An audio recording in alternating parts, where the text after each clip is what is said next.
প্রত্যেকটা বিষয়ের একটা ধারাবাহিকতা আছে, একটা নির্দিষ্ট প্রসেসের মধ্য দিয়ে প্রথম থেকে শুরু করে শেষ পর্যন্ত আমাদেরকে যেতে হয়। তো আমরা বেসিক প্যাকেজে দেখেছিলাম যে store setup plus SEO friendly title plus supplier logo and staff takeout. আজকের এই ভিডিওটিতে আমরা স্টোর সেটআপের বিষয়টি বোঝার চেষ্টা করব। আমরা শপিফাইয়ের অ্যাডমিন পেজে আসি, আমরা হোম পেজে আসি। এইখানে শপিফাই নিজের থেকেই একটা গাইড দিয়ে থাকে, সেটআপ গাইড অর্থাৎ স্টোর সেটআপ গাইড। তো এখানে শপিফাই যেটা বলে থাকে সেটা প্রথমে প্রোডাক্ট অ্যাড করতে বলে, তারপরে কাস্টমাইজ থিম, তারপর পেজ অ্যাড করার কথা বলে, নেভিগেশন অর্গানাইজ করার কথা বলে, তার পরবর্তীতে আমরা দেখতে পাচ্ছি ডোমেন অ্যাড করতে হবে এবং সেটআপ পেমেন্ট গেটওয়ে, এরপরে রিভিউ শিপিং। তো প্রোডাক্ট অ্যাড করা এই সিরিয়ালটিতে আমরা সরাসরি না যে আমরা একটু ইজি হয়, আমাদের যেন ইজি হয়, আমাদের জন্য সুবিধা হয়, সেই প্রসেসের মধ্যে দিয়ে আমরা যাব। আমরা প্রথমে সেটিংস অপশনে যাব। সেটিংস অপশনে যাওয়ার পরে আমরা এখানে এই বাম পাশের এই লেয়ারটিতে বা এই ডিভিশনে আমরা 18টা মেনু দেখতে পাচ্ছি। সো আমরা বেসিক ইনফরমেশনের ক্ষেত্রে আমাদের নাম এবং ইন্ডাস্ট্রি এই দুটো আমরা সেট করেছিলাম। তো স্টোরের নামটা আমি আপনাদেরকে বলেছিলাম যে স্টোর নেম এইটা যে কোনো সময় এডিট করা যায়, অর্থাৎ এই বিষয়টি এডিটেবল। আচ্ছা, এখন ক্লায়েন্টের জন্য আমরা যেই ব্র্যান্ড নেমটা চুজ করব, অর্থাৎ ব্র্যান্ডের যে নাম থাকবে, কোম্পানির নামটা আমরা সেটাই দিয়ে দেওয়ার চেষ্টা করব। এরপরে দেখতে পাচ্ছি আমরা অ্যাড্রেস থাকবে। সাধারণত অ্যাড্রেসের বিষয়ে আপনারা যেটা হবে যে ক্লায়েন্টের কাছ থেকে আপনারা প্রথমেই ক্লায়েন্টের বিজনেস অ্যাড্রেসটা আপনারা নিয়ে নেবেন। অ্যাড্রেস সেট আপ করার সময় আমি যে কান্ট্রিটা সিলেক্ট করতেছি, অর্থাৎ যে রিজিয়নটা সিলেক্ট করা হচ্ছে, সেটা সম্পূর্ণভাবে ফিক্সড হয়ে যায়। আপনারা লক্ষ্য করলে দেখবেন টেক্সাস বা অন্যান্য যে জিপ কোড এবং সিটি অ্যাড্রেস এগুলো সব কিছু চেঞ্জ করা গেলেও আমার রিজিয়ন বা কান্ট্রি যেটা উল্লেখ করা হয়েছে সেটা কোনোভাবেই চেঞ্জ করা যাবে না, এটা ফিক্সড হয়ে যায়। তো প্রথমেই আপনারা আপনাদের ক্লায়েন্টের কাছ থেকে এই অ্যাড্রেসটা নিয়ে নেবেন। কন্ট্যাক্ট ইনফরমেশন, তো তাদের ইমেল অ্যাড্রেস, ফোন নাম্বার, এগুলো সব কিছু আমাদেরকে প্রথম অবস্থায় নিয়ে নিতে হবে ক্লায়েন্টের কাছ থেকে। আচ্ছা, তো একটা বিষয় আমি আপনাদেরকে জানিয়ে রাখি, এই যে সেন্ডার ইমেল, এটা সাধারণত এই ইমেলটা কাস্টমাররা দেখে থাকে। তো এই ক্ষেত্রে আপনারা ওয়েব মেল ব্যবহার করবেন। ওয়েব মেল কীরকম হয়?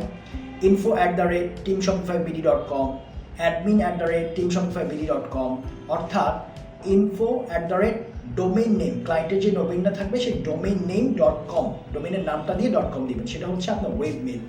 সো সাধারণত সাপোর্ট, অ্যাডমিন, তারপরে হচ্ছে ইনফো, এই ধরনের ওয়েব মেল আমরা সবসময় দেখে থাকি।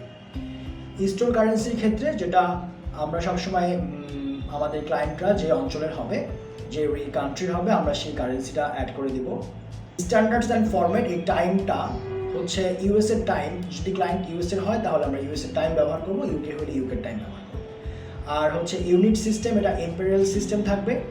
আর ডিফল্ট ওয়েট ইউনিট, এটা পাউন্ড থাকবে। যা আছে ডিফল্ট অবস্থায় সেটাই থাকবে না। ওকে, আর এইখানে হচ্ছে এতটুকুই স্টোর ডিটেলসের। আমরা এখন প্ল্যানটা দেখবো। সো প্ল্যানের বিষয়টা হচ্ছে শপিফাই সাধারণত 14 দিনের জন্য একটা ফ্রি ট্রায়াল দেয়।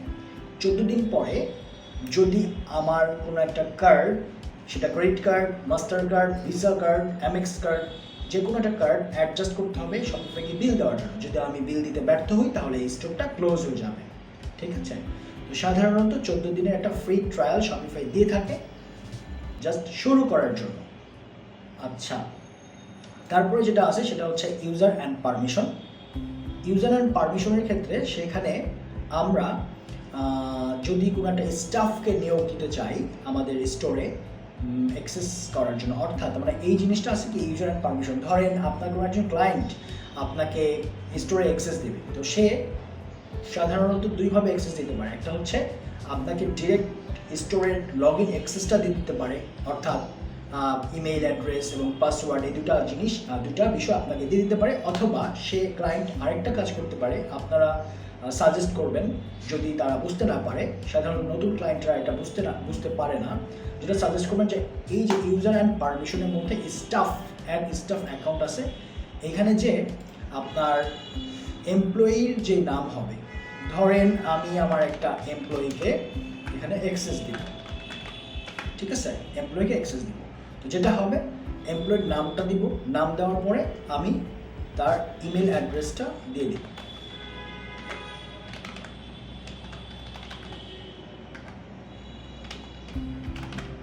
ঠিক আছে, ইমেল অ্যাড্রেসটা দিয়ে দিব। তো যেটা হবে দেওয়ার পরে আমি তাকে কোন অ্যাক্সেস দিব, আমি যদি চাই সিলেক্ট অল, তাহলে প্রত্যেকটা আমার স্টোরের প্রত্যেকটা অপশন সে দেখতে পাবে। আমি অ্যাক্সেস দিব, অ্যাক্সেস দেওয়ার পরে সেন্ড ইনভাইট যে বাটনটা আছে, অর্থাৎ ওই এমপ্লয়িকে একটা ইনভাইটেশন সেন্ড করবেন, অটোমেটিক্যালি তার মেইল অ্যাড্রেসে একটা ইনভাইটেশন চলে যাবে এবং যখন সে মেইল থেকে ইনভাইটেশন অ্যাকসেপ্ট করবে সে এই স্টোরে লগ ইন করতে পারবে। ঠিক আছে, তো এবার আমরা আসতেছি পেমেন্ট অপশনে। এখানে 3টা জিনিস অ্যাড করা যাবে। একটা হচ্ছে শপিফাইয়ের একটা নিজস্ব পেমেন্ট গেটওয়ে আছে। ক্লায়েন্ট যদি ইউএসএ বা ইউকের হয়, সে তার নিজস্ব যেই তার নাম, ডকুমেন্টস এগুলো দিয়ে একটা পেমেন্ট গেটওয়ে, শপিফাই একটা পেমেন্ট গেটওয়ে তৈরি করে ফেলতে পারবে। তো কমপ্লিট অ্যাকাউন্ট সেটআপে ক্লিক করলে এই যে তার বিজনেসের কিছু ডিটেলস দেবে, এটা দেওয়ার মধ্য দিয়ে ক্লায়েন্ট তার পেমেন্ট গেটওয়েটা সেট আপ করে নিতে পারবে। যদি ক্লায়েন্টের পেপাল অ্যাকাউন্ট থাকে, সে যদি পেপালকে অ্যাড করতে চায়, তাহলে সে এইখানে এই পেপাল এই অপশনটাতে এসে ম্যানেজ নামক ম্যানেজে ক্লিক করবে। ম্যানেজে ক্লিক করার পরে কমপ্লিট সেট আপ বাটনটাতে ক্লিক করবে। কমপ্লিট সেট আপ বাটনে ক্লিক করার পরে সে পেপালে চলে যাবে এবং পেপাল থেকে ইন্টিগ্রেট হয়ে পেপালের মেইল কান্ট্রিটা দিয়ে পেপালে অ্যাক্সেস করার পরে সে তার শপিফাইয়ের এই অ্যাকাউন্টের সাথে ইন্টিগ্রেট করে দেবে। তাহলে যখন কাস্টমাররা কোনো একটি প্রোডাক্ট বা সার্ভিস পারচেস করতে আসবে, সে তার কাস্টমারের পেপাল দিয়ে এটাকে পারচেস করতে পারবে, এই স্টোর থেকে প্রোডাক্ট বা সার্ভিস পারচেস করতে পারবে। তো এই এতটুকুই হচ্ছে পেমেন্ট গেটওয়ের বিষয়। আর এরপরে আসতেছে চেকআউটের ক্ষেত্রে আপনারা যেটা করবেন, ডিফল্ট অবস্থায় যা থাকবে সেটাই রাখবেন। শুধুমাত্র কাস্টমার্স অ্যাকাউন্টস আর অপশনাল এটা রাখবেন। এটা রাখার পরে কোম্পানি নেম অপশনাল থাকবে, অ্যাড্রেস টু ডন্ট ইনক্লুড, এটা রেখে বাকি যে বিষয়গুলো আছে সেটা হুবহু সেম থাকবে। একই রকম রেখে আপনারা এখানে সেভ বাটনটিতে ক্লিক করবেন। চেকআউটের পরে আমরা শিপিং অ্যান্ড ডেলিভারি, এটার জন্য একটা স্পেশাল ক্লাস দরকার, আমি পরবর্তীতে এটা দেখাবো। তো তারপরে আসতেছে ট্যাক্স অ্যান্ড ডিউটিস। তো ট্যাক্স অ্যান্ড ডিউটিসে সাধারণত প্রত্যেকটা সেলের উপরে কাস্টমারদের একটা ট্যাক্স পে করতে হয়, এটা অটোমেটিক্যালি ডিডাক্ট করবে, শপিফাই অটোমেটিক্যালি ডিডাক্ট করবে। যখন আপনারা charge tax on shipping rates এটা যদি সিলেক্ট করে দেন, তাহলে অটোমেটিক্যালি কানাডা, ইউরোপিয়ান ইউনিয়ন এবং ইউনাইটেড স্টেটস থেকে শিপিং রেটসের সাথে ট্যাক্সটা ইনক্লুডেড হয়ে যাবে। তো এটা আপনারা সেফ দিয়ে দিতে পারেন। এরপরে যেটা হবে লোকেশনে সেরকম কিছুই নেই।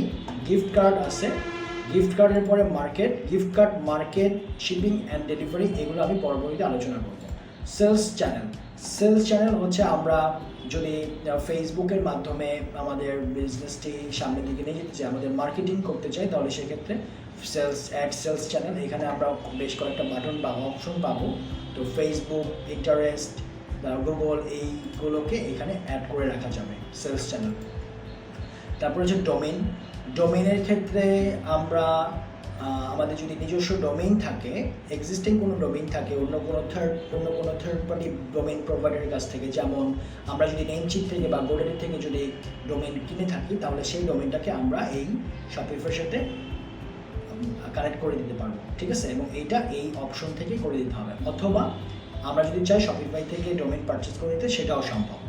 নোটিফিকেশন হচ্ছে অসাধারণত order confirmation, edit, invoice, order cancel, এই বিষয়গুলো যখন ঘটবে ইন্টারনালি শিপিং রিলেটেড বা ডেলিভারি রিলেটেড, তখন আমি ইমেইলে একটা নোটিফিকেশন পেয়ে যাব। আমাকে একটা ইমেইল করবে, প্লাস শপিফাই আমাকে একটা নোটিফিকেশন শো করবে। সো মেটাফিল্ডস এটা পরে আলোচনা করব।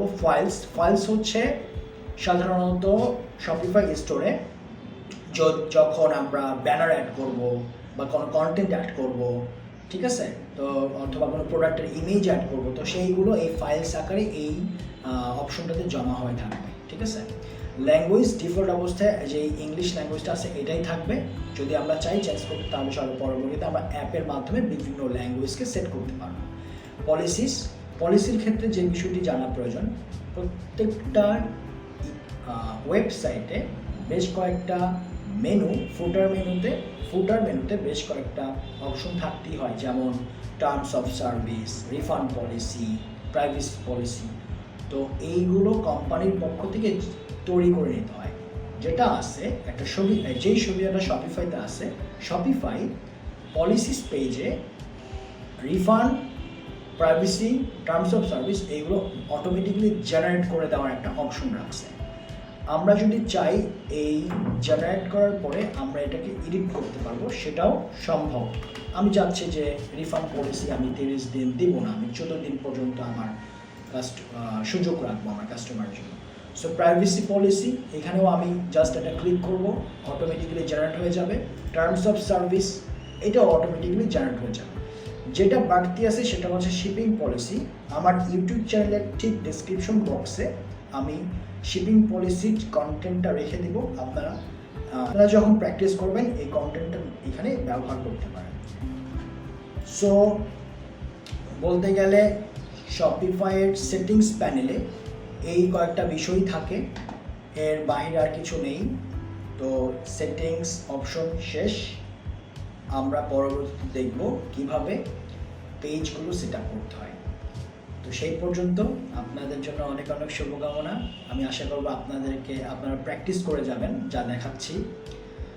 আপনাদের যদি কোথাও কোনো কিছু বুঝতে অসুবিধা হয় তাহলে আপনারা আমার ফেসবুক পেজে ইনবক্স করতে পারেন, অথবা আমার ইউটিউব চ্যানেলের নিচ কমেন্ট বক্সে আপনারা কমেন্টস করতে পারেন।